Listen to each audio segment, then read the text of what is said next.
बिस्मिल्लाहिर्रहमानिर्रहीम। अस्सलाम वालेकुम।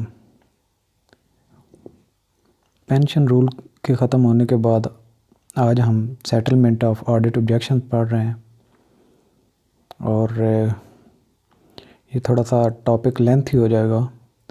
इनफैक्ट आप इस टॉपिक को और इसके बाद जितने भी प्रोफेशनल टॉपिक्स हैं आप ये समझें कि आपकी साथ में इंटरव्यू की भी तैयारी हो जाएगी। और इससे अच्छी बात और भी बताऊं कि आपकी जो फर्दर प्रोफेशनल कैरियर स्टार्ट होगा तो उसमें जो चीज़ें आपको लर्न करनी पड़ेंगी, या हो सकता है कि एक चीज़ तक पहुंचते पहुंचते आपको ठीक ठाक टाइम लगे, और मैं उन चीज़ों को टच करूंगा और उनको रिलेट करूंगा जो सीनियर ऑडिटर की प्रोफेशनली गवर्नमेंट सर्विसेज में ज़िम्मेदारियां होती हैं, जो वो काम कर रहे होते हैं, उससे रिलेट करके, और जो आपके पेपर में ऑडिट के रेलिवेंट जो क्वेश्चन हो रहते हैं। एक तो देखें, ऑडिट की बुक होती है, जैसे आपने बीकॉम या एमकॉम या एमबीए में आपने पढ़ी होगी। एक इंट्रोडक्शन टू ऑडिटिंग होती है और एक होती है एडवांस ऑडिटिंग वगैरह। तो वो तो एक नॉर्मल सिलेबस की बुक है। उसको जब आप प्रोफेशनली एक गवर्नमेंट सर्विस में आप अप्लाई कर रहे होते हैं तो उसका क्या स्कोप है, उसके कंटेक्स्ट में मैंने पढ़ना है, और एक ऑडिटर की क्या ज़िम्मेदारियां होती हैं, कैसे वो अपने प्रोफेशनल लाइबिलिटीज़ या ड्यूटीज़ को परफॉर्म कर रहा होता है। तो उस पे आज हम बात करेंगे और इस टॉपिक को भी क्लियर करेंगे। जो इसमें से जो तकरीबन 5-7 क्वेश्चन जो आते हैं, 8-10 भी आ सकते हैं, तो आपकी अगर इसमें ग्रिप होगी तो आप इसको अटेम्प्ट कर सकते हैं। कंसेप्चुअल ग्रिप, सिर्फ थ्योरी की नहीं। थ्योरी में हम जितना भी पढ़ रहे हैं, अब नोट्स के चक्कर में ना पढ़े करें, और ये ना कि सॉफ्ट कॉपी किधर गई। जब हम पढ़ रहे हैं तो आपके कंसेप्ट बिल्ड हो रहे हैं, तो इट्स मीन कि आपकी वो चीज़ें याद होती जा रही हैं। बाद में हम क्विक रिवीजन करेंगे तो आपकी वो चीज़ें, आपको थ्योरी में जाने की इतनी ज़रूरत नहीं होगी। लेकिन इसके बावजूद अगर किसी के पास इतना टाइम बचता है तो थ्योरी पढ़ने में भी ऑब्जेक्शन कोई नहीं है। और भी कोई अगर बुक आपके वो मिलती हो तो भले आप उसको स्टडी कर लिया करें, अगर आपके पास टाइम अवेलेबल हो, कंसेप्ट अच्छा बिल्ड हो चुका हो। लेकिन अगर आप ये कहें कि यही चीज़ जो है मैंने 15-20 पेज जो आपको आधे घंटे में पढ़ाने आप 10 मिनट में पढ़ सकते हैं, एक तो नंबर 1 ये कि आप पढ़ेंगे नहीं। नंबर 2 ये है कि अगर आप पढ़ भी लेते हैं तो वो चीज़ इस कंटेक्स्ट में नहीं आपके माइंड में हो सकता क्या है। हो सकता है कि जो मैं बता रहा हूँ इससे भी कोई अच्छा गेट करता हो, लेकिन ये है कि उसमें थोड़ा सा फिर वेरी करता है बंदे से कि उसका कितना एजुकेशनल बैकग्राउंड किस हद तक डीप है, या कितना उसका डिग्री जो उसने पहले की हुई है उसमें कितनी उसने उस टॉपिक पे ग्रेप की हुई है। खैर, हम अपने टॉपिक की तरफ आते हैं कि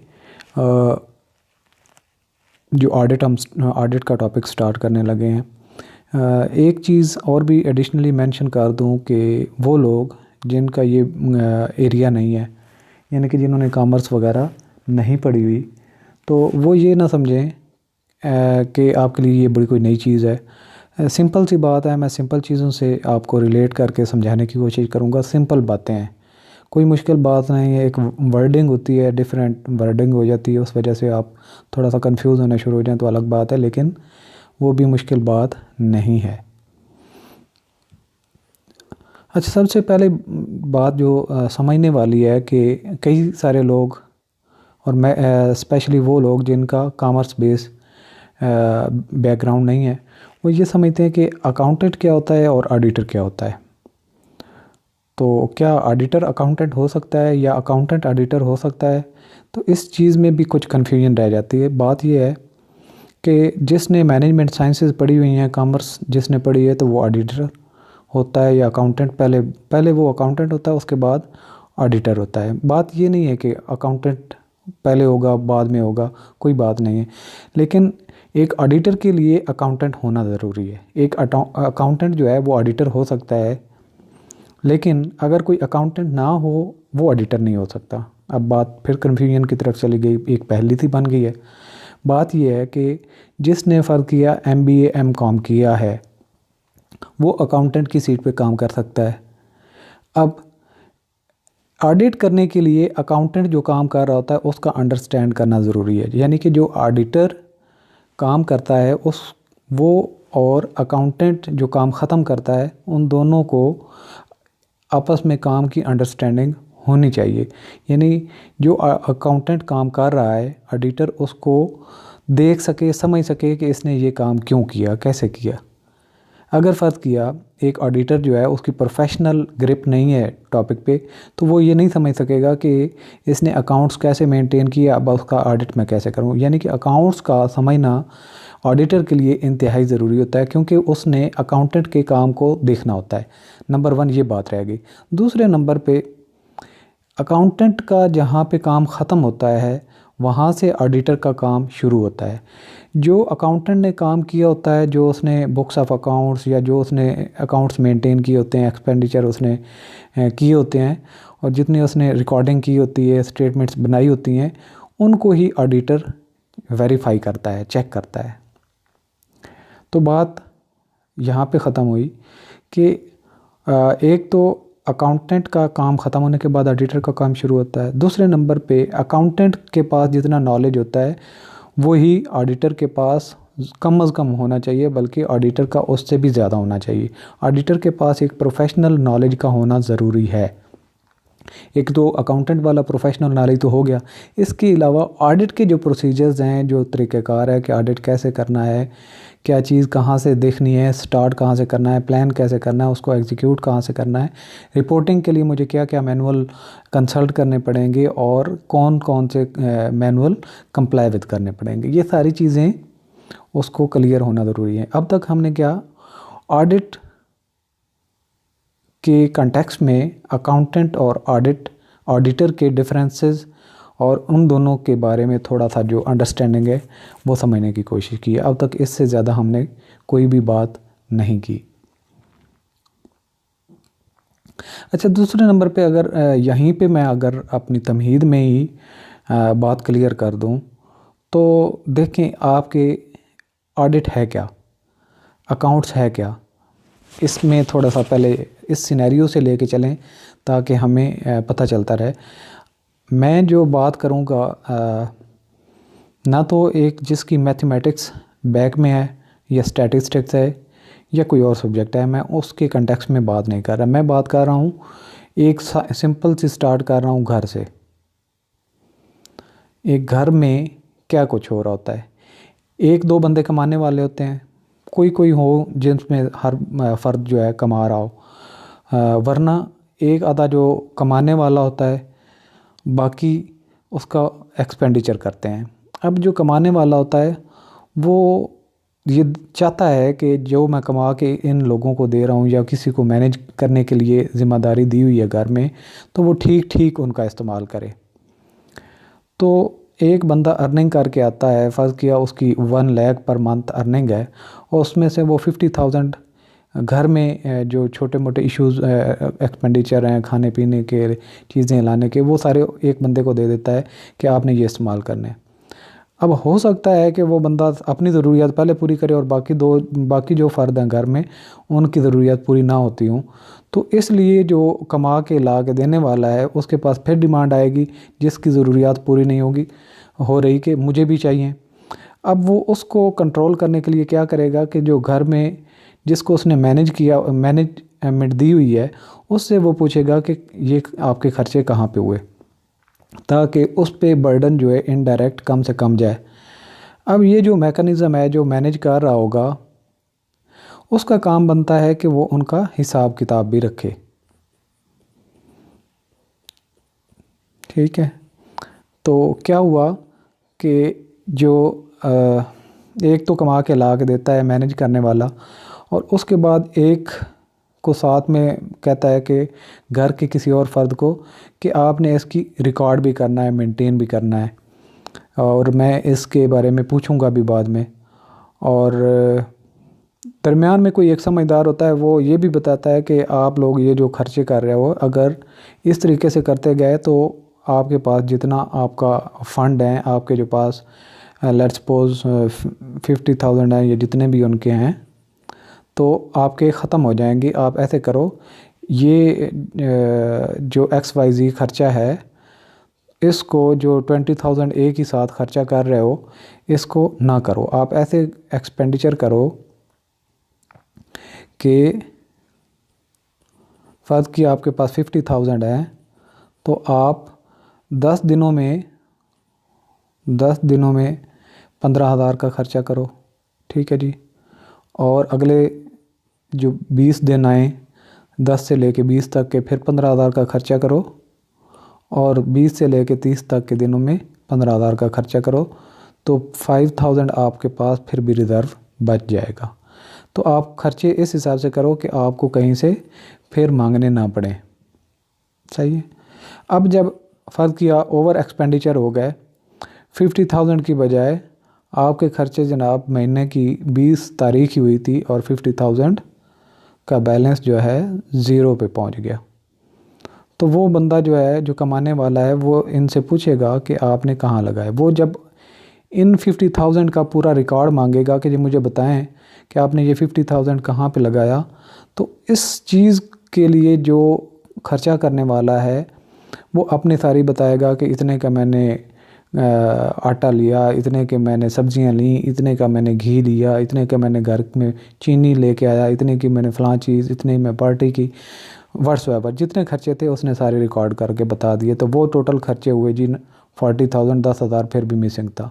तो वो 10,000 कहेगा कि किधर गया, मुझे बताएं तो सही, इसकी कोई जस्टिफिकेशन दे ताकि मुझे पता हो। अब एक दफ़ा इसने इससे पूछ लिया तो अगली दफ़ा ऑटोमेटिकली ये बंदा रिकॉर्ड सारे अपने पूरे रखेगा कि कमा के लाने वाला एवं नहीं दे देता, वो पूछेगा हमसे। तो ये जो पूछने का अमल है कि जो मैंने दिए थे कहाँ लगाए, किधर लगाए, सही जगह पे भी लगाएं या जिस मकसद के लिए मैंने दिए हैं उसके लिए लगाए हैं, या सिर्फ अपने सूट बूट के लिए शॉपिंग पे आपने लगा दिए। तो ये जो मामला होगा इसको हम क्या कहते हैं बिज़नेस की लैंग्वेज में, ऑडिट, ठीक है जी। इसको हम कहते हैं ऑडिट। और गवर्नमेंट में भी ऑडिट का सिस्टम होता है, और जो आप लोग जिस जॉब के लिए तैयारी करने में लगे हैं, वो आपने यही जाके काम करना है कि जो गवर्नमेंट की ऑर्गेनाइजेशन होती हैं मुख्तलिफ़ जगह पे जाके आपने उनसे पूछना होता है कि आपको जो फ़ंड मिले थे वो आपने खर्चे कहाँ पे किए, बताएं, हिसाब किताब दें। तो वो उसका एक प्रोसीजर भी होता है, मैनुअल भी होते हैं, ट्रेनिंग भी होती है, सारी की सारी मैकेनिज़्म जो हैं हम इसी में पढ़ेंगे। कंफ्यूज बिल्कुल भी नहीं होना, सादा सी बातें जो मैं करता जाऊँ उनको समझते जाएं। एट द एंड आपको ये सादा सी बात लगेगी कि आपको ऑडिट की हर एडवांस ऑडिट और जो भी रिस्क मैनेजमेंट, रिस्क असेसमेंट, सारे के सारे आपके टॉपिक इंशाल्लाह इसके साथ रिलेट करके मैं क्लियर करवा दूंगा आपके। इसके थोड़े से लेक्चर बनेंगे मेरे ख्याल में 8 से 10 तक, तो बी पेशेंट। अच्छा जी, सबसे पहली बात कि जो ऑडिट का काम और ये जो अकाउंटिंग साइकिल है स्टार्ट कहाँ से होता है। अकाउंटिंग साइकिल का क्या मतलब है कि घर के सरबराह ने पैसे दिए, जहाँ जहाँ पे कितने दिए, कितने चाहिए थे, 50,000 क्यों चाहिए था, उसके लिए जस्टिफिकेशन क्या थी, उसने अगर दे दिए तो फिर उनको लगाया कैसे, फिर उसका हिसाब किताब कैसे दिया। तो ये गवर्नमेंट के जो ऑर्गेनाइजेशंस हैं इनमें भी जो पैसे मिलते हैं, फ़ंड मिलते हैं, वो भी खर्चा करने के लिए ताकि अपनी ज़रूरियात पूरी करें और अपने सेटअप को आप चलाएं। वो पैसे जो मिलने का अमल होता है इसको जो बजट एलोकेशन वगैरह कहते हैं हम। तो इसका जो एक प्रोसीजर है उसको ज़रा पहले हम देख लेते हैं कि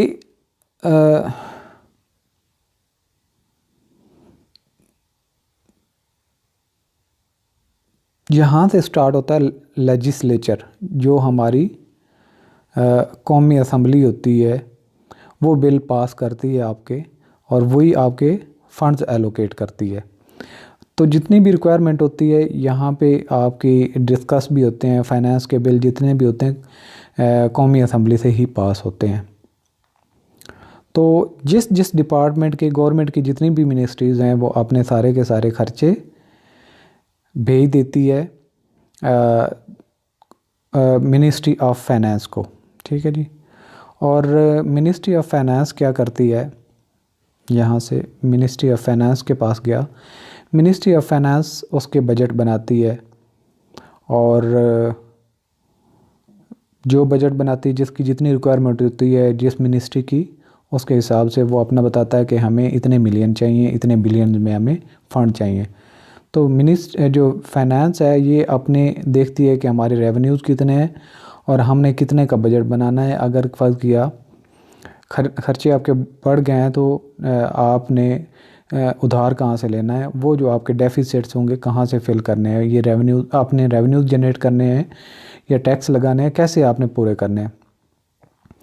अच्छा, ये मिनिस्ट्री ऑफ फाइनेंस जो है ये बजट वगैरह बना के पार्लियामेंट के पास भेजती है। पार्लियामेंट, जब आपका पता है जून में बजट पास हो रहा होता है, बजट अनाउंसमेंट हो रहा होता है, तो ये पार्लियामेंट के पास ही जाता है, नेशनल असम्बली के पास। नेशनल असम्बली के पास वेटिंग होने के बाद ये सेनेट की तरफ मूव होता है डिस्कशन के लिए। अच्छा, उसके बाद जब ये अप्रूव हो जाता है, वो फ़ंड आपको मिल जाते हैं कि इतने इतने ठीक है, जितनी इन्होंने डिमांड की थी उसमें से कुछ काट लें, बाकी इनको दे दें। उससे जब फंड्स अप्रूव हो जाते हैं तो फर्दर उन डिपार्टमेंट्स जिन्होंने शुरू में एस्टीमेट भेजे होते हैं उनको मिल जाते हैं डिपार्टमेंट एग्जेक्टिव स्पेंड्स, यानी कि जो डिपार्टमेंट्स होती हैं, मिनिस्ट्रीज़ होती हैं, डिवीजन्स होती हैं, उनका ये मैंडेट हो जाता है कि जो उन्होंने फ़ंड मांगे थे अगर पूरे मिल गए ठीक, वरना जो कम भी मिले थे वो इनके डिस्पोजल पे आ जाते हैं और इन्होंने उनको खर्च करना होता है डिपार्टमेंट ने। अच्छा जी, उसके बाद है ये CGA controller general accounts prepare, ये जो आपकी ये प्रिपेयर अकाउंट्स, जो आपकी स्टेटमेंट्स होती हैं कि कितना फ़ंड किसको मिला, टोटल कितना था, खर्चा कितना हो गया, रेवेन्यूज़ अगर हो रहे थे तो कितने हो चुके हैं, ये काम होता है कंट्रोलर जनरल अकाउंट्स का। कंट्रोलर का मतलब ही क्या होता है, जो कंट्रोल करने वाला होता है। तो बैलेंस शीट या इनकम स्टेटमेंट वगैरह जो बन रही होती हैं ये किसने करनी होती हैं, CGA ने, कंट्रोलर जनरल अकाउंट्स ने। ये गवर्नमेंट की एक डिपार्टमेंट है और इसका ये मैंडेट होता है जितने भी, और इसको फीडबैक कहाँ से मिल रहे होते हैं, AGPR से, अकाउंटेंट जनरल ऑफ पाकिस्तान से। AGPR का भी आगे जिक्र भी आएगा, मैं बता भी दूंगा आपको। AGPR वो होता है कि ये जितने भी डिपार्टमेंट को फ़ंड मिले होते हैं, जो इसने पे करने होते हैं, इसका बिल भेज देता है AGPR को, accountant general of Pakistan, AGPR। ठीक है जी, AGPR को, अकाउंटेंट जनरल ऑफ पाकिस्तान को ये भेज देता है कि आप ये पैसे इसको पे कर दें। अच्छा, जब ये पे कर देते हैं तो ये रिपोर्ट इससे लेता है, यानी कि ये जो CGA है, कंट्रोलर जनरल ऑफ अकाउंट्स, ये इससे स्टेटमेंट लेता है और ये इसको फॉरवर्ड भी करते रहते हैं कि अब तक हमने ये खर्चे कर लिए हैं। तो जब AGPR जो है, AGPR स्टेटमेंट देता है CGA को, CGA इनका अपने अकाउंट्स बनाता है और बताता है कि अब तक कितने खर्चे हो गए। अब इसको फ़ंड मिले, इन्होंने AGPR को कहा, AGP के इतने इसके बिल हैं, या इसने हमें इतनी, हमने इससे चीज़ परचेज़ की है सप्लायर को या इस एजेंसी को, तो इतने आप इसको पे कर दें।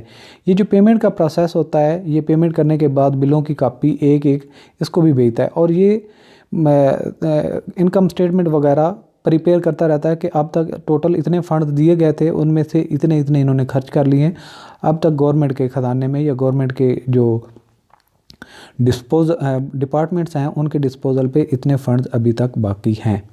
ये CGA का काम होता है, कंट्रोलर जनरल अकाउंटेंट्स। ठीक है, कंट्रोलर जनरल अकाउंट्स, तो ये अकाउंट्स बनाता है और कंट्रोल कर रहा होता है। उसके बाद ये जो होता है AG auditor general of Pakistan, AGP वाले, ये क्या करते हैं, जितने खर्चे होते हैं, बिल होते हैं, या ये जो इनकम स्टेटमेंट वगैरह बनी होती, इन सब को वेरीफाई करते हैं, जाके चेक करते हैं, ये सारे प्रोसेस को देखते हैं कि इन्होंने जो खर्चे किए कहाँ कहाँ पे लगाए, इन्होंने जो बिल की पेमेंट की सही तरीक़ेकार के हिसाब से की, CGA ने सही अकाउंट्स बनाए, ये जाके वेरीफाई करेंगे, चेक करेंगे ऑडिटर जनरल के अंडर जितने डिपार्टमेंट्स हैं, ऑडिट वाले, जिसमें आप जाएंगे।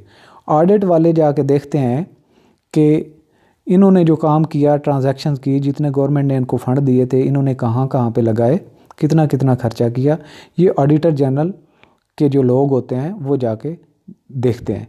देखने के बाद ये एक रिपोर्ट बनाते हैं। रिपोर्ट कि इन्होंने यहाँ पे ख़र्चा किया, या फ़लाँ डिपार्टमेंट में जो ख़र्चा हुआ था हम उससे सेटिस्फाई नहीं है, या फ़लाँ जगह पे कहीं मिस एलोकेशन हो गई। जो भी इनके पास रिपोर्ट होगी ये भेज देंगे पीएसी में। पीएसी का मतलब होता है पब्लिक अकाउंट्स कमेटी, जिसका अभी रोला मचा हुआ था शहबाज शरीफ को जो चेयरमैन नहीं बनने दे रहे थे और बन भी गया। इसने इनफैक्ट क्या होता है, ये गवर्नमेंट के जितने फ़ंड एलोकेट हुए होते हैं, पेमेंट हुई होती है, और ऑडिट वाले जाके चेक करते हैं। उसके बाद जहाँ पे एम्बिग्यूटी होती है या कहीं एम्बिजलमेंट वगैरह होती है, वो रिपोर्ट बनती है। वो रिपोर्ट चली जाती है पीएसी के पास। पीएसी में डिस्कशन होती है और उसका सारा बताया जाता है। और ये ऑडिट रेज़ होने का प्रोसीजर क्या क्या है ये भी हम पढ़ेंगे, लेकिन पहले हम ऑडिट का तरीक़ाकार, प्रोसीजर क्या है, ऑडिटर करता क्या है, ये ऑब्जेक्शन क्या है, ऑब्जर्वेशन क्या है, ये सारी पहले हम चीज़ें डिटेल में पढ़ेंगे। और उसके बाद मैं आपको समरी भी बताऊंगा कि इनका मैकेनिज़्म क्या होता है, कितना कितना इनका रूट होता है, वो सारी चीज़ें हम कवर करेंगे, लेकिन वो एंड का फेज़ होगा। तो पीएसी जो होती है इसमें जाकर डिस्कशन होती है। अगर वो उनका ये जो डिपार्टमेंट है इसने डिफेंड करना होता है, जिसने खर्चा किया होता है, अगर वो डिफेंड कर लेती है, वो सेटिस्फाई कर लेती है पीएसी को, तो वो पैराग्राफ जो होते हैं, पैराज जो होते हैं, वो ड्रॉप हो जाते हैं। अदरवाइज़ यही जो इनकी रिपोर्ट होती है पीएसी आगे फिर लेजिस्लेचर में डिस्कशन होती है, यानी कि कौमी असेंबली में इसकी बात आगे रिपोर्ट होती है। तो ये एक मेकनिज़म था कि फ़ंड्स कहाँ से स्टार्ट होते हैं, कैसे कैसे रूट होते हैं, खर्चा कैसे होता है, उनका चेकिंग कैसे होती है, ऑडिट कैसे होता है, रिपोर्ट कैसे बनती है और पीएसी के पास कैसे जाती है। ये एक पूरा एक साइकिल था जो हमने अब तक कवर किया। और पूरे के पूरे ऑडिट में आपने इन चीज़ों को ही अपने माइंड में रख के सारी चीज़ें अंडरस्टैंड करनी है, तो आपको सादा भी लगेंगी और कवर भी हो जाएंगी।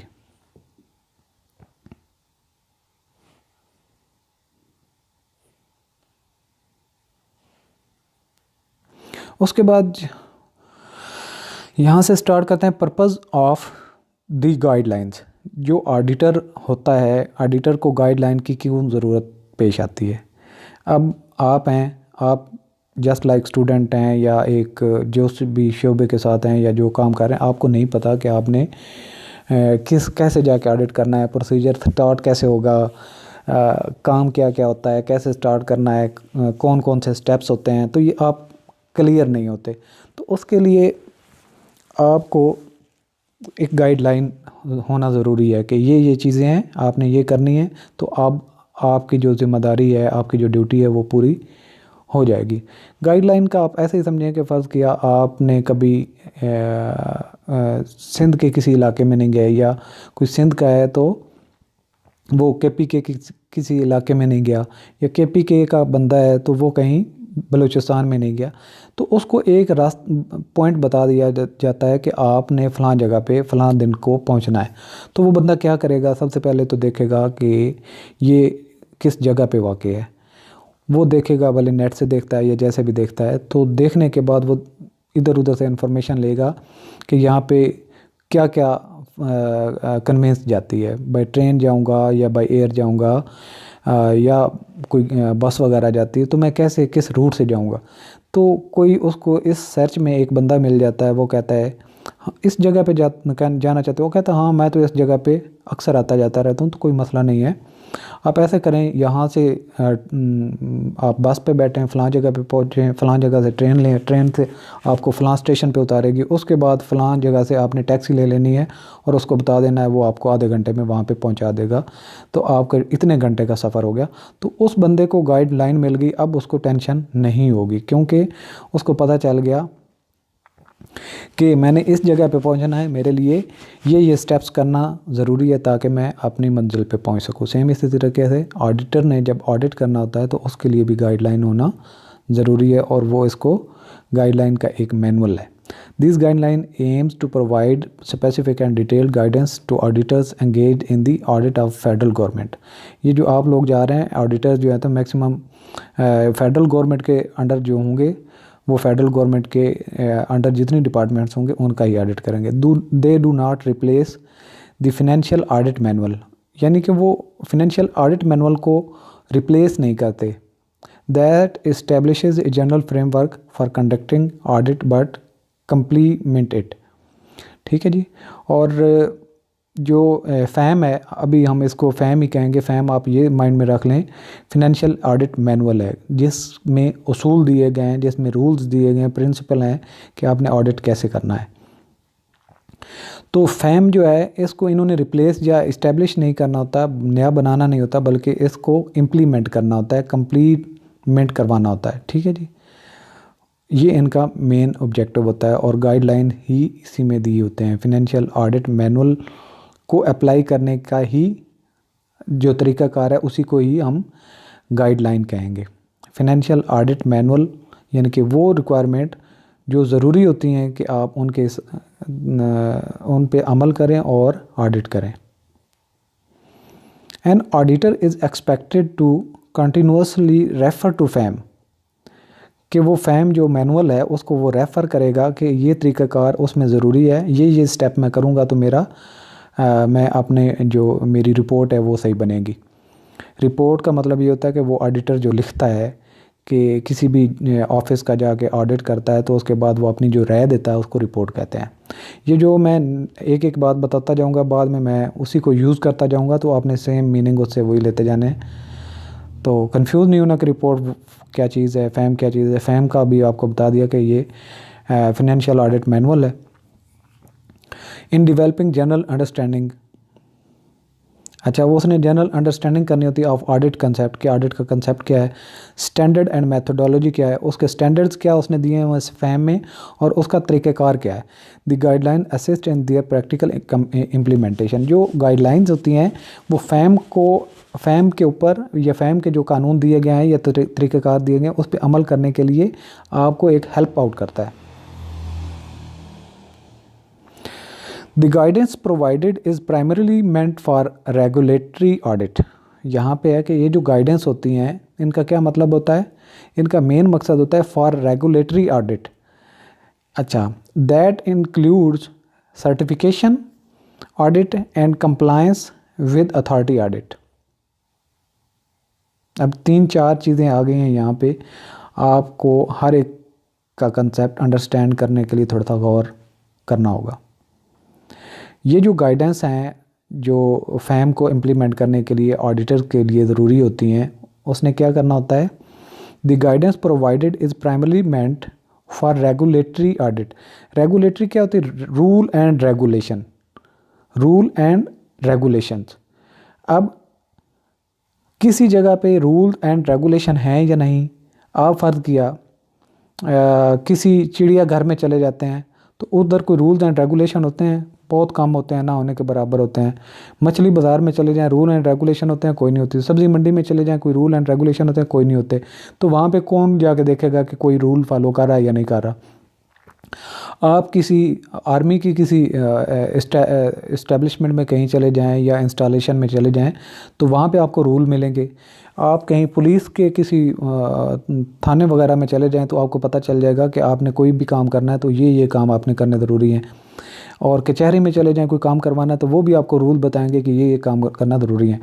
अब हर काम का एक तरीक़ाकार होता है, वो तरीक़ाकार ठीक है या नहीं ठीक, या आया क्या तरीक़ाकार है भी कि नहीं। फ़र्ज़ किया आपने क्या करना है कि कोई डिग्री लेनी है, आप फ़र्ज़ किया कोई प्रोफेशनल डिग्री करना चाहते हैं तो उसके लिए तरीक़ाकार होगा कि आप मास्टर करना चाहते हैं तो ग्रेजुएशन होना चाहिए, ग्रेजुएशन में वो सब्जेक्ट भी होना चाहिए जो आप मास्टर करना चाह रहे हैं। ग्रेजुएशन आप करना चाहते हैं तो आपका इंटर होना चाहिए, इंटर आप करना चाहते हैं मैट्रिक होना चाहिए। तो एक रूल है, एक तरीक़ाकार है, उसको उस पे आप अमल करके फिर वो चीज़ कर सकते हैं। कि एक चीज़ डिग्री लेने के लिए अब कोई भी कंट्री देखे कि पाकिस्तान में मास्टर करने का क्या रूल है, तो वो देखेगा कि ये मैकेनिज़्म है, इतने साल की, फिर उससे वो सेटिस्फाई हो जाता है, हाँ इधर मैकेनिज़्म है, रूल हैं, कोई रेगुलेशन है। तो सेम ऑडिटर भी जब जाता है तो जो डिपार्टमेंट खर्चे कर रही होती है, जो उनका मैकेनिज़्म होता है बिल बनाने का, पेमेंट करवाने का, वो देखती है कि इनका जो तरीक़ाकार है, जिस तरीके से ये एक इनिशिएट काम को करते हैं, फिर फर्दर उसकी पेमेंट होती है, फाइनल वो काम ख़त्म होता है, तो उसका कोई तरीक़ाकार भी है कि नहीं। वो जो रूल चेक करेगा ऑडिटर जाके, उसको हम कहेंगे रेगुलेटरी ऑडिट। क्या कहेंगे, रेगुलेटरी ऑडिट। अच्छा, उसके बाद आ जाता है दैट इंक्लूड सर्टिफिकेशन ऑडिट। अच्छा, सर्टिफिकेशन ऑडिट का क्या है कि जो सर्टिफाई कर रहा होता है कि जो चीज़ें, जो रूट बने हुए हैं ये सर्टिफाइड भी रूट हैं या नहीं, इनका तरीक़ाकार जो है एज़ पर रूल है या वैसे अपने तौर पे लेके चल रहे हैं। तो यानी कि उस चीज़ का भी ऑडिट करना कि इनकी सर्टिफिकेशन भी ठीक है या नहीं। और दूसरे नंबर पे सर्टिफिकेशन का ये भी है कि जो तरीक़ाकार दिया गया, जिसकी पावर जो है फाइनेंशियल वगैरह, तो वो उसने सर्टिफाई भी किया हुआ है कि नहीं। यानी कि जो वो प्रोसीजर कर रहे हैं वो सर्टिफाइड मेकनिज़म से कर रहे हैं या कि अधूरे हैं, उनके लिए कोई रेगुलेशन वगैरह नहीं है। तो ये जो चीज़ होगी वो सर्टिफिकेशन ऑडिट होगा। और इसके बाद आ जाता है कंप्लायंस ऑडिट। जो रूल एंड रेगुलेशन यहाँ पे बने हुए थे किसी भी काम करने को, आया कि यहाँ पे कंप्लाई हो रहे हैं, उन रूल एंड रेगुलेशन पे अमल किया जा रहा है। जो इन्होंने इस डिपार्टमेंट के जहाँ पे आप ऑडिट कर रहे हैं, उन्होंने जो कानून बनाया कि हम कोई चीज़ परचेज़ करते हैं या कोई डिस्पोज़ ऑफ करते हैं या कोई भी चीज़ ऑक्शन वगैरह करते हैं तो हमारा ये रूल है। आया कि वो जब काम करते हैं तो उन रूल्स को फॉलो भी करते हैं कि नहीं, तो वो किस चीज़ में आएगा, कंप्लायंस ऑडिट में, कि वो उन रूल के साथ कंप्लाई कर रहे हैं या नहीं। With authority audit. अच्छा, अथॉरिटी ऑडिट का मतलब ये आता है, ये सर्टिफिकेशन ऑडिट और अथॉरिटी ऑडिट एक जैसे ही बनते हैं कि जो अथॉरिटी है वो उसको रूट आउट कर रही है। फ़र्ज़ किया कि एक ग्रेड 17 का बंदा है तो वो फिनेंशियल पावर कितने तक की अप्रूवल दे सकता है।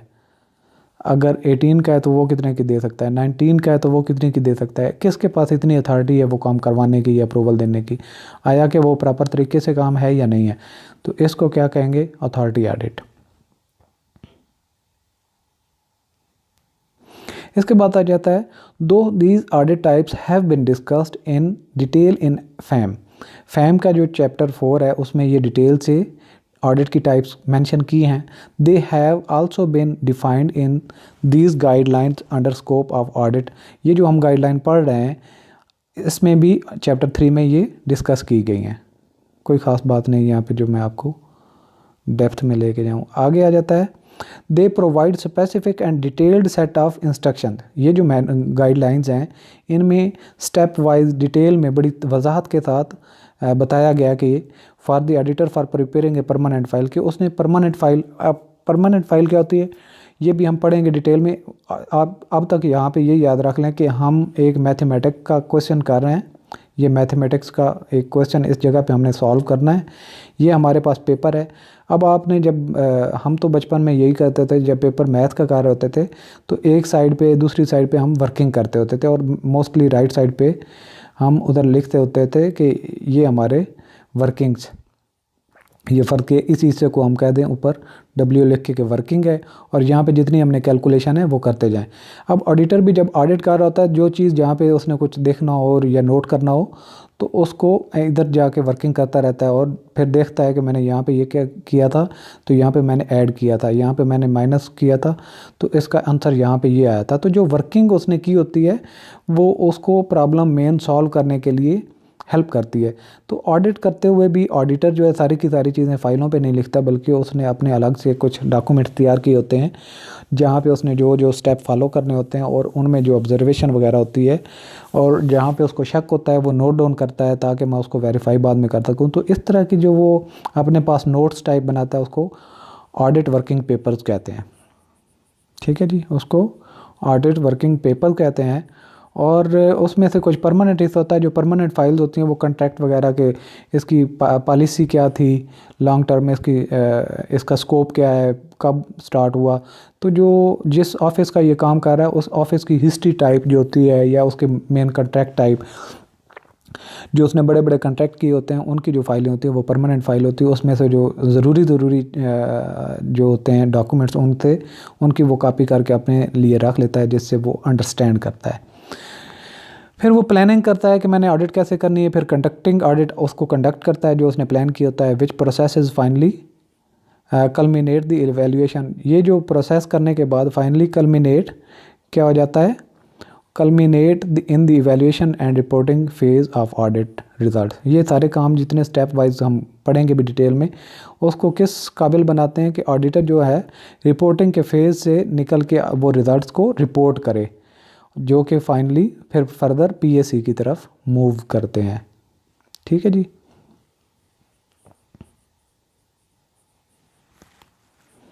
ये लेक्चर थोड़ा सा लंबा हो जाएगा, अगर दरमियान में थक जाएं तो ब्रेक लगा के आप थोड़ा सा रिलैक्स हो सकते हैं।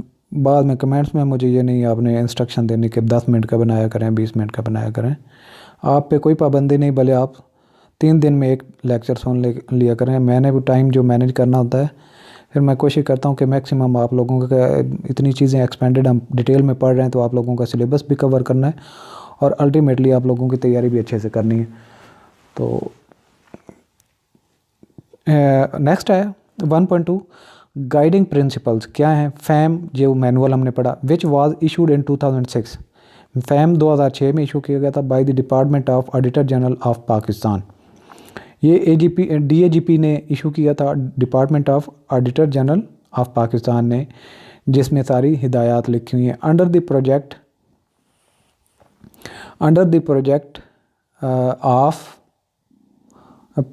Project to improve financial reporting and auditing, PIFRA. ठीक है, improved project to improve financial reporting and auditing. ये एक प्रोजेक्ट था जिसमें फिनेंशियल रिपोर्टिंग को थोड़ा सा इम्प्रूव करने की कोशिश की गई थी। तो ये जो एक बोर्ड बना था, प्रोजेक्ट टाइप था, जिसमें इन्होंने इम्प्रूव रिपोर्टिंग के ऑडिटिंग के रिपोर्टिंग को थोड़ा सा ट्रांसपेरेंट और एक सिस्टमेटिक बनाने के लिए एफ़र्ट्स की थी। तो ये एक जो प्रोजेक्ट टाइप था, और ये जिसके रिपोर्टिंग में स्टैंडर्ड इसने दिए हैं, या रिपोर्टिंग ऑफ ऑडिट को इसने थोड़ा सा सिस्टमेटिक किया था। तो आप इसको फर्दर हम पिफरा के नाम से पढ़ेंगे, project to improve financial reporting and auditing. ठीक है जी, और इसको आपने याद रखना है। आगे कई दफ़ा ये इसका नाम आएगा तो पिफरा ही मैं पढ़ूँगा, आपने समझ जाना है कि ये वो प्रोजेक्ट है जिसमें जो गाइडलाइंस वगैरह या रिपोर्टिंग ऑफ ऑडिट सिस्टम को ट्रांसपेरेंट और बेहतर बनाने की कोशिश की गई थी। कंटेन्स गाइडिंग प्रिंसिपल, इसमें क्या चीज़ें हैं? जिसमें प्रिंसिपल्स हैं, उसूल दिए गए, दैट शुड बी ऑब्जर्व्ड, जिन पे अमल करना होता है eight the time of conducting an audit, जब कोई ऑडिटर ऑडिट कर रहा होता है। ठीक है जी, जब कोई ऑडिटर ऑडिट कर रहा होता है। ठीक है, ये करो।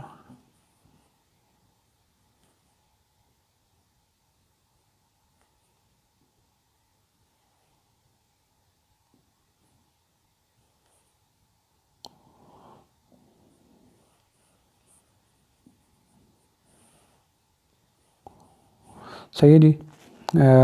Guiding principle that should be observe at the time of conducting audit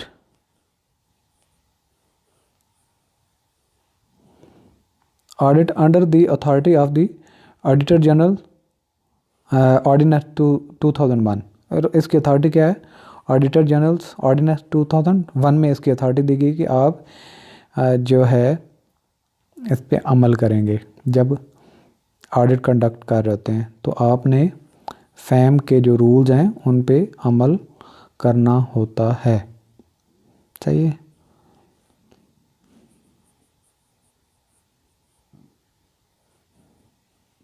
next move करते हैं जी। सॉरी, नंबर 3 है ऑडिटर्स रिस्पॉन्सिबिलिटी। ऑडिटर की जिम्मेदारी क्या होती है? Every auditor engage in government audit is required to be familiar with audit theory. जो auditor होता है उसको ऑडिट थ्योरी के साथ फेमिलियर होना चाहिए, प्रैक्टिसेस और स्टैंडर्ड्स का पता होना चाहिए, टेक्निक्स डिस्क्राइब्ड इन फैम में जो टेक्निक्स बताई गई हैं उनका पता होना चाहिए, which includes audit working papers, और उसको ऑडिट वर्किंग पेपर्स की किट का पता होना चाहिए, because of the importance of ensuring. क्यों होना चाहिए? इस चीज़ की अहमियत की वजह से of ensuring high standard of working by the DAGP department of auditor general of Pakistan, ताकि ऑडिटर जनरल ऑफ पाकिस्तान की जो है एक स्टैंडर्ड जो है मेंटेन रहे। Particular attention needs to be paid, कि बहुत ध्यान से काम करना पड़ता है to the quality assurance program, ताकि जो है आपका काम मयारी हो सके। अब यहाँ पे मैं एक जो मेन चीज़ है इस पूरे पेज में समझने वाली, एक एडिटर की या तो रिस्पॉन्सिबिलिटीज़ हो गई, वो आपने देख लेनी कि रिस्पॉन्सिबिलिटीज़ हैं क्या। तो दूसरे नंबर पे यहाँ पे है जो बात एक टेक्निकली है जो आपको कंसेप्चुअली अंडरस्टैंड करनी चाहिए। क्वालिटी एश्योरेंस प्रोग्राम क्या होता है? एक सिस्टमेटिक स्टेप्स होते हैं जो भी किसी काम को करने के लिए। और क्वालिटी क्या होता है? एक मयार होता है। एश्योरेंस का मतलब यकीन दहानी, यानी कि मयार की यकीन दहानी का जो प्रोग्राम था। तो ये क्वालिटी एश्योरेंस प्रोग्राम और क्वालिटी इंश्योरेंस और ये क्वालिटी इंश्योर्ड एश्योरेंस और इस तरह के अल्फाज जो है आपको कंफ्यूज कर सकते हैं, लेकिन क्वालिटी एश्योरेंस प्रोग्राम पे आपको अंडरस्टैंड करना चाहिए कि इसका मतलब क्या बनता है। उसके बाद आता है DAGP's क्वालिटी एश्योरेंस फ्रेमवर्क, यानी कि department of auditor generals of Pakistan's quality assurance framework ensures that its work is performed as efficiently and effectively as possible and complies with the INTOSAI auditing standards। ठीक है जी। और ये इसलिए कि जो इसकी डिपार्टमेंट का काम है वो इंटरनेशनल, यहाँ पे एक ये जो चीज़ आ गई है ये मैं आपको बताता हूँ कि ये जो है आपका ये है international organization of supreme audit institute, ये आपने याद रख लेना, INTOSAI, international organization of supreme auditors institute. ये एक बॉडी है और इसका जो मेन मकसद है, ये जो गवर्नमेंट डिपार्टमेंट्स के जितने भी हेड हैं, फ़र्ज़ के पाकिस्तान का अगर ऑडिटर जनरल ऑफ पाकिस्तान है तो ये इसका मेंबर होगा। तो और भी जिस कंट्री के जो ऑडिट करने वाली सुप्रीम बॉडीज़ होंगी वो इसके मेंबर होते हैं और ये उनको गाइड वगैरह कर रहा था। और इसकी ये रिक्वायरमेंट होती है कि एक स्टैंडर्ड का काम हो। तो इसलिए दोबारा स्टार्ट से अगर पढ़ें तो अब आपको समझ आ जाएगा। DAGP's quality assurance framework ensures that its work is performed as efficiently and effectively as possible and complies with the international organizations of supreme auditor institutes। तो उनके जो स्टैंडर्ड्स हैं उनको मीट करता है। Quality is performing and audit effectively following up all errors and deviations with rigorous evaluation, reporting clearly on the results, while at the same time respecting the resource and time constraints establishment by the budget। अब ये वाला जो एक paragraph है यहाँ से आपको समझा के पढ़ाता हूँ। Quality is performing an audit effectively, ये क्वालिटी जो है इसका क्या काम होगा? इंश्योर करेगा परफॉर्मिंग एन ऑडिट इफेक्टिवली, कि ऑडिट ठीक हो रहा है। Following up all errors and deviation, जहाँ पे गलतियाँ हों या कोई डेविएशन हुई हो, कानून की खिलाफवर्जी हो, उसको फॉलो कर रहा है विद द रिगोरस एवेल्यूशन, और उसको एवेल्यूशन भी की जा रही है, उसको प्रॉपर देखा जा रहा है कि ठीक है या नहीं। फिर उसको रिपोर्ट भी हो रहा है क्लियरली ऑन द रिज़ल्ट, जो रिज़ल्ट उसके निकलते हैं उसको भी रिपोर्ट आगे यानी PSC वगैरह की तरफ फर्दर फॉरवर्ड करे। While at the same time respecting, और इसका ये भी काम है कि वो रेस्पेक्ट करे the resource and time concentrate, कि वो चीज़ कहाँ से स्टार्ट होती है और उसके टाइम कंसंट्रेट क्या है, इस्टेब्लिश बाय द बजट, यानी कि जो बजट है बना कैसे, इसका रिसोर्स क्या है, इसके कंस्ट्रेंट क्या हैं। अब सारी चीज़ें इतनी भी वो नहीं आपने स्टार्ट कर देना कि जो रिसोर्स है या जो टाइम कंस्ट्रेंट है उसको लैप्स करना शुरू कर दें। मतलब आप अगर कोई एक चीज़ परचेज़ करना चाह रहे हैं उसका प्रोसीजर इतना ना कॉम्प्लिकेटेड करने पे मजबूर कर दें कि वो चीज़ जो है टाइम कंस्ट्रेंट प्रॉब्लम करना शुरू कर दे। तो प्रोसीजर एक कन्वीनियंट भी हो लेकिन दरमियान में कोई लूट मचाने वाला काम भी इतना आसान ना हो, इस तरह का सिस्टम होना चाहिए। ये जो international standard on organisations of supreme auditors institute है, इसका ये मकसद है।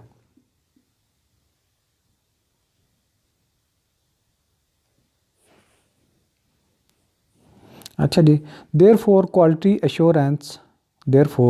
Assurance occurs throughout all the phase of audit, यानी कि क्वालिटी एश्योरेंस जो है ऑडिट के सारे फेजेस से में होनी चाहिए, not to the at the end. ये नहीं है कि सिर्फ एंड पे आप क्वालिटी को देखें, बल्कि आपने थ्रू आउट देखना है। आगे पढ़ते हैं, it needs to be highlighted that the audit strategy and methodology, और मेथड जो ऑडिट करने का तरीक़ाकार है या उसका जो स्ट्रेटजी है वो भी उसको भी हाईलाइट करना है। रिकमेंडेड अंडर द फैम में जो दिया गया तरीक़ाकार उसको फॉलो करना है। Provided for continued quality assurance, ताकि कंटिन्यूड क्वालिटी एश्योरेंस रहे through all the phases of audit के तमाम फेजेस, यानी कि जो जो उसकी स्टेजें हैं और सब स्टेज में ऑडिट की जो क्वालिटी है वो अश्योर की जाए। While reviewing the audit plan, audit का जो प्लान होता है आपका जो ऑडिटर बनाता है, और इसके अलावा परमानेंट फाइल भी हो and other phases of audit, सब में क्वालिटी एश्योरेंस कंफर्म करनी है। The functionaries interested with the quality assurance of the audit, ये सारी चीज़ें should ensure that various steps recommended in the guidelines and respective forms have been followed in all respect, कि जो fam है उसमें जितनी प्रिंसिपल और जितने भी दिए गए मेथड्स वो सारे स्टेप फॉलो किए गए हैं और उन पे अमल किया गया है। इसके बाद है, the director general must ensure that the audit is carried out efficiently, कि जो डायरेक्टर जनरल जो ऑडिटर जनरल है उसने कंफर्म करना है कि ये सारे के सारे जो उसके काम उसके अंडर हो रहे हैं वो एफिशिएंटली एंड इफ़ेक्टिवली हो रहे हैं and with a high standard of professional competence, और जो ऑडिटर काम कर रहे हैं उनमें इतनी प्रोफेशनल कंपिटेंस है कि वो काम को टैकल कर सकते हैं। This requires auditors to properly supervise during each audit assignment. तो ये कैसे मुमकिन हो सकता है कि जो ऑडिट करने वाले ऑडिटर्स हैं उनकी प्रॉपर असेसमेंट भी हो रही हो और उनकी जो असाइनमेंट दी गई है उसको प्रॉपरली सुपरवाइज किया जाए, उनको भी कोई देख रहा हो कि ये कितना काम किस हिसाब से लेके चल रहे हैं, ठीक कर रहे हैं या नहीं कर रहे हैं। इसके बाद आता है जी चौथे नंबर पे practical tools. Fam is supported by standard audit working papers. तो जो फैम का तरीक़ाकार है इसको सपोर्ट कैसे किया जाता है, फैम का जो मैकेनिज़्म है, फैम की जो रिक्वायरमेंट है उनको कैसे यकीनी बनाया जाता है कि उन पे अमल हो, is supported by standard audit working paper kit.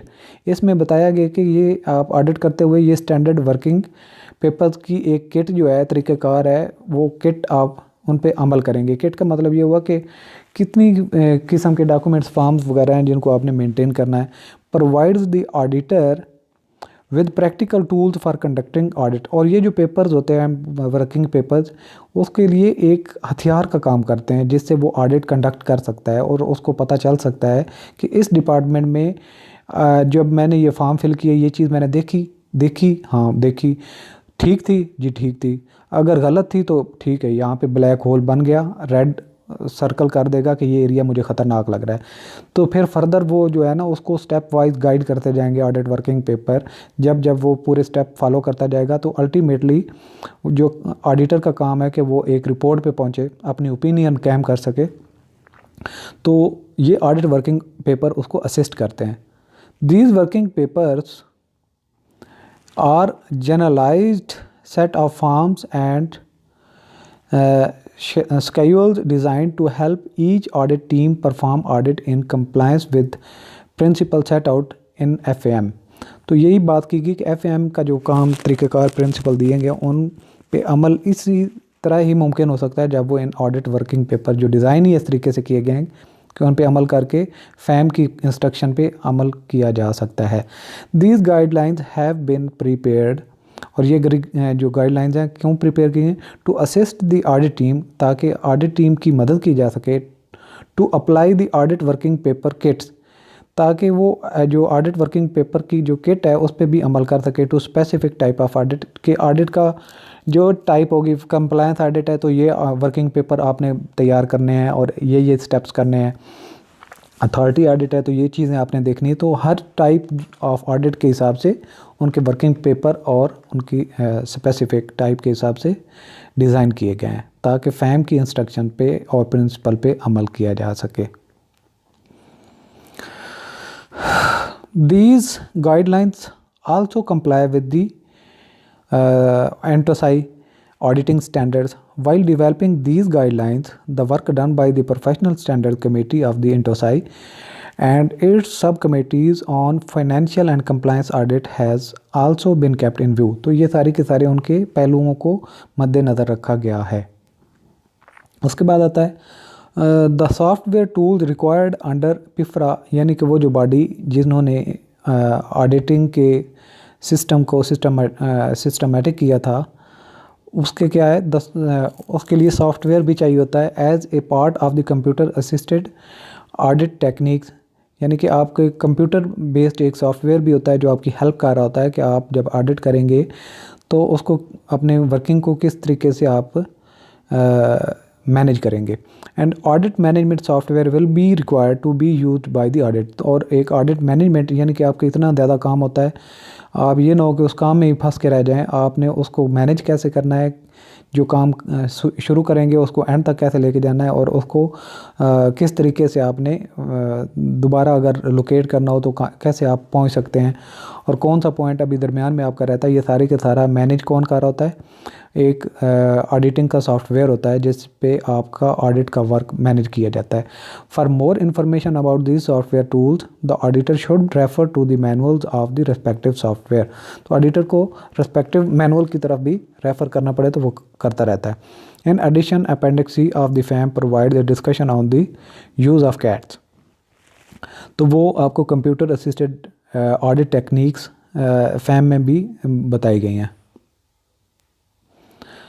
उसके बाद आता है जी 1.5 है कंटिन्यूस इम्प्रूवमेंट। कंटिन्यूस इम्प्रूवमेंट का क्या मतलब है कि जो ऑडिटर्स जो हैं उनका जो काम है वो ये फाइनल नहीं है कि जो ये स्टेप आप कर लेंगे तो ऑल इज़ वेल, बल्कि हमेशा कोई लूप होल आपकी नज़र में आते रहेंगे कि यहाँ पे खामी थी, हमने जो मैनुअल में पढ़ा था ये चीज़ें की हैं हमने, लेकिन इसके बावजूद वो फ़लाँ चीज़ रह गई है।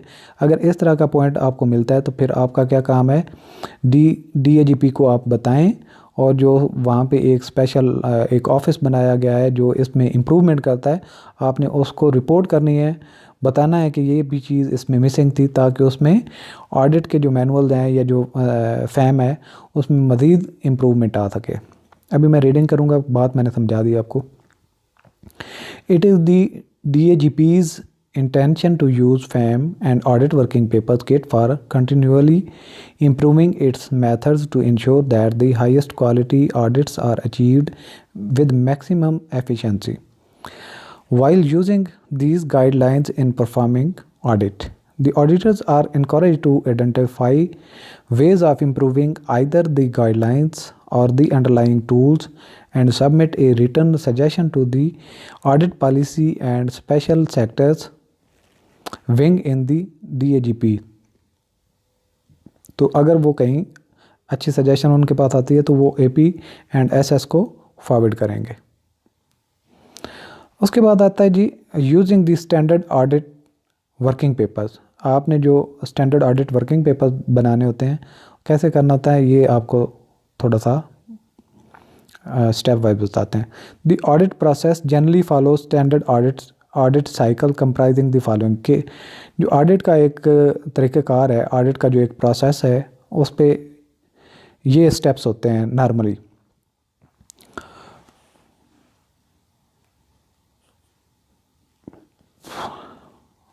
नंबर 1 है जी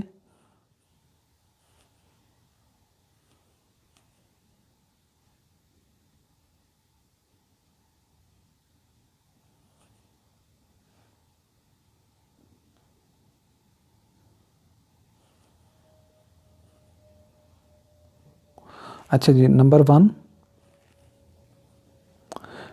है जनरल ऑडिट प्लानिंग। कि आपने ऑडिट को प्लान कैसे करना है। फिर उसके बाद है detailed activity and resource planning, कि आप जिस डिपार्टमेंट का ऑडिट करने जा रहे हैं तो उसके कितने हैं टोटल, आपने मकसद क्या है कि इस डिपार्टमेंट का ऑडिट करना है। फिर आप उसके फर्दर वन बाय वन जो है डिपार्टमेंट में चले जाते हैं। Detailed activity and resource planning, आपने कहाँ से स्टार्ट करना है, किसको पहले पूछना है, तो उसका तरीक़ेकार क्या होगा। फिर उसके बाद जब आपने ये देख लिया कि इसका ये काम करना है, फिर आपने उसके फील्ड वर्क मतलब उसके जो फिज़िकल जो चीज़ें हैं उनकी तरफ आप जाएं। फिर जो आपने डॉक्यूमेंट्री चीज़ें देखी थी, फील्ड में जो चीज़ें देखी थी, उनको एवेल्यूएट करें, सारी चीज़ें ठीक हैं या नहीं ठीक।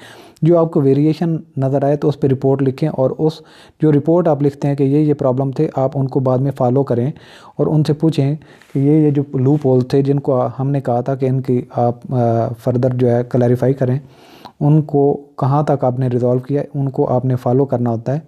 तो ये सारे स्टेप होते हैं जनरल ऑडिट के। इसके बाद होता है these phases are common to all types of audit. जो हमने ऊपर फेजेस पढ़ी हैं ये नॉर्मली हर किस्म के ऑडिट पे अप्लाई होती हैं। An overview of the audit cycle as a whole is provided in chapter 6 of FAM. Additional detail is provided in chapter 7 to 14। अच्छा जी, the audit working paper kit has been designed to guide audit teams through these phases in a structured manner. यानी कि जो audit working papers हैं, जो kit बनाई गई है, उसमें तरीक़ेकार बताया गया कि आपने वन बाय वन किस स्टेप में और किस तरीके से मूव करना है। And are presented in the 4 sets of working paper, और वर्किंग पेपर की 4 किस्में बताई गई हैं। Once completed and supplemented with additional information gather during the course of audit, कि जब आपने एक दफ़ा कंप्लीट कर लिया हो फिर कुछ और एडिशनल आपको इन्फॉर्मेशन मिल जाए जब आप ऑडिट कर रहे हो।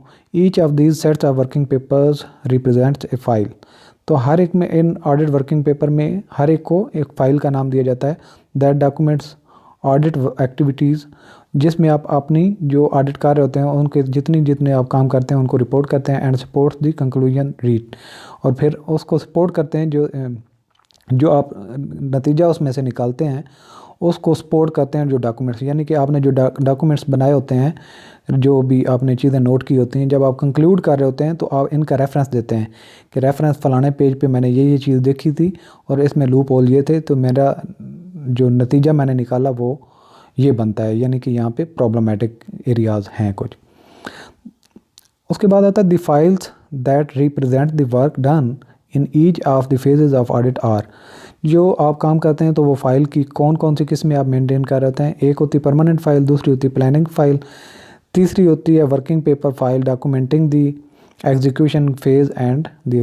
इसके बाद इवैल्यूएशन होती है। यहाँ पे जितना भी, यानी कि परमानेंट फाइल जो पॉलिसी टाइप होती है, उसके अलावा जो आपने प्लान बनाया, फिर आपने जब ऑडिट किया तो वर्किंग आप जितनी करते गए, जहाँ जहाँ पे आपने लूप होल देखे उसको फर्दर आप इवैल्यूएट करेंगे। इवैल्यूएशन के बाद आप फर्दर पीएसी को रिपोर्ट कर देंगे। अगर कहीं आपको बड़ा फ्रॉड वगैरह कहीं नज़र आता है तो आपने उसको रिपोर्ट आउट कर देना होता है। ये एक आपके ऑडिट वर्किंग पेपर आपको गाइड करते हैं फर्दर फैम के ऊपर अमल करने के लिए। इसके बाद आता है it is recommended that the electronic versions of forms given in the audit working paper kit are use during the conduct of audit. यानी कि जो आपके कंप्यूटर बेस्ड होते हैं, सॉफ्टवेयर टाइप होते हैं, वो भी आप उनको यूज़ कर सकते हैं, इलेक्ट्रॉनिक टाइप, जो आपको असिस्ट करते हैं। The auditor is reminded of the importance of keeping backup of the files out forms to ensure that they are adequately protected. तो ऑडिटर के लिए ये भी एक नसीहत की जाती है कि वो उनका बैकअप रखे। ये ना हो कि विंडो करप्ट हो जाए और उसका सारे का सारा वर्किंग ज़ीरो पे चले जाए, तो वो अपने काम की बैकअप रखे।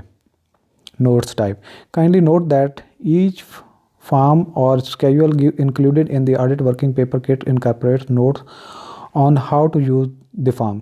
तो ये बताया गया जैसे आप कोई किसी एक फॉर्म को फिल करना लगें तो उस पर लिखा होता है ना, जैसे fill in the blank with caps with capital letters with bold letters.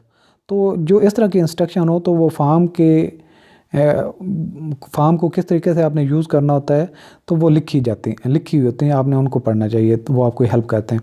These notes are printed in italic to differentiate them from other material on the form. यानी कि फॉर्म पे जो नॉर्मली चीज़ें लिखी होती हैं उनसे डिफरेंस के लिए उनको इटैलिक में लिखा जाता है जो आपकी इंस्ट्रक्शन होती है। In some cases the notes may relate to a specific item on the form. जो फॉर्म पे हो तो किसी एक पॉइंट पे भी एक स्पेसिफिक इंस्ट्रक्शन दी जा सकती है कि यहाँ पे इसका मतलब ये है, ताकि वो गाइड करता रहे ऑडिटर को।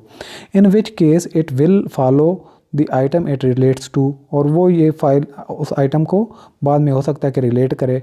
Notes that apply to the form as a whole are presented either at the beginning or the end of the form. यहाँ पे वो ये कहना चाह रहा है कि अगर आप के टॉप पे, फॉर्म के टॉप या एंड पे लिखा हो तो इसका मतलब है कि वो पूरे फॉर्म पे ये नोट्स या इंस्ट्रक्शन अप्लाई होती हैं। तो मकसद ये है कि जो आपके फॉर्म्स होते हैं, इलेक्ट्रॉनिक फॉर्म, वो आपको हेल्प आउट कर रहे होते हैं, और उनकी जो कैसे आपने उनको यूज़ करना है, किस जगह पे कौन सी इन्फॉर्मेशन रिक्वायर्ड है, वो आपको फर्दर उन पे नोट्स वगैरह भी दिए होते हैं जो आपको गाइड करते हैं। These guidelines do not repeat the instructions for each form। Her form के लिए ये इंस्ट्रक्शन बार बार रिपीट नहीं की जाती, बल्कि वंस अगर दे दी हैं तो फिर वही आपने अप्लाई करते जाना होता है। उसके बाद the purpose is to provide additional guidance specific to the type of audit being planned और कंडक्टेड। इसका मकसद ये होता है कि ऑडिटर की हेल्प की जा सके जिस तरह का वो ऑडिट कर रहा है, ताकि वो सही तरीके से अपना काम कर सके। Forms and schedules given in the audit working papers kit essentially meet the requirements of certification audit। यानी कि जो आपको इंस्ट्रक्शन दी होती हैं वो उसका मकसद ये होता है कि आपकी मिनिमम जो रिक्वायरमेंट है वो पूरी हो सके। However some of these forms mark with the asterisk can also be use to for compliance with authority audit. जहाँ पे asterisk वगैरह तो उसको अथॉरिटी कंप्लायंस ऑडिट के लिए भी हो सकता है। In both the cases the notes on the form are sufficient to guide the auditor and no additional information is required in these guidelines। मकसद ये होता है कि जितनी भी इंफॉर्मेशन दी गई हैं वो इतनी एक होती हैं कि वो आपकी अंडरस्टैंडिंग के लिए जो लाजमी होती हैं वो दे दी जाती हैं। इसके अलावा फर्दर गाइडलाइन की ज़रूरत नहीं रह जाती।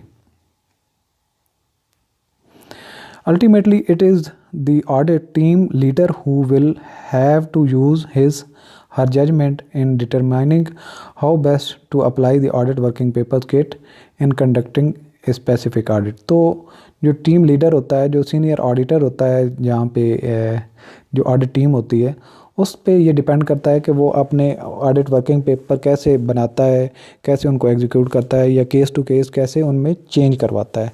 तो ये उस पर डिपेंड कर रहा होता है mostly.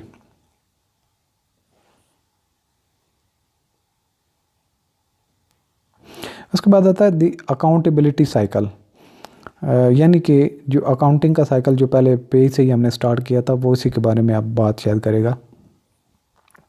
The accountability cycle starts with the preparation of annual budget statement which is approved by the parliament। Parliament उसको approve करती है। A detailed elaboration is as follows दी गई है।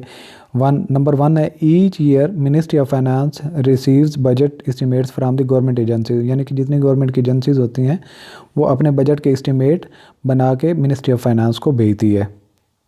उसके बाद दूसरा नंबर पे क्या होता है, based on the resources available and priorities of the government the annual budget is prepared. Ministry of finance के पास जब बिल आ जाते हैं एस्टिमेट वगैरह मुख्तलिफ डिपार्टमेंट्स से, तो वो अपना बजट बनाती है उन चीज़ों को मद्देनज़र रख के। The parliament approve the budget. ये जब मिनिस्ट्री ऑफ फाइनेंस बजट अपना बना लेती है तो ये बिल पार्लियामेंट में पेश किया जाता है, और पार्लियामेंट अप्रूव जब कर देती है तो उसके बाद चौथा स्टेप ये होता है कि प्रिंसिपल अकाउंटिंग ऑफिसर यानी कि पीओ सैंक्शन दी एक्सपेंडिचर। जो मिनिस्ट्री का एक सेक्रेटरी होता है उसके पास ये पावर होती है कि जो उसको फ़ंड दिए गए हैं, अगर फ़र्ज़ किया 5 बिलियन है तो उसकी अथॉरिटी यूज़ कहाँ पे करना है, कैसे करना है और किसको कितना देना है, तो ये ड्यूटी होती है इसकी प्रिंसिपल अकाउंटिंग ऑफिसर की, यानी कि मिनिस्ट्री का जो सेक्रेटरी होता है उसको प्रिंसिपल अकाउंटिंग ऑफिसर कहते हैं।